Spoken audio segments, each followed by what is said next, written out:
গোপাল মান্না ফুলবাড়ি। তো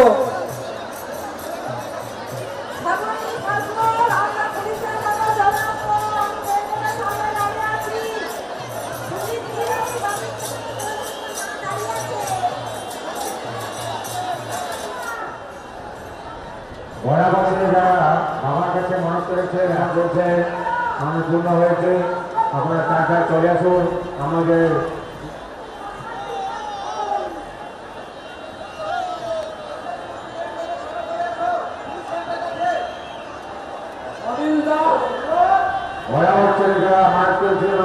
পূর্ণ হয়েছে। আমাদের ঘরে গান করে যা মুক্ত হচ্ছে গান করে মনস্কামনা পূর্ণ হয়। মাস পূর্ণ হয়েছে, আমাদের গানের পূর্ণ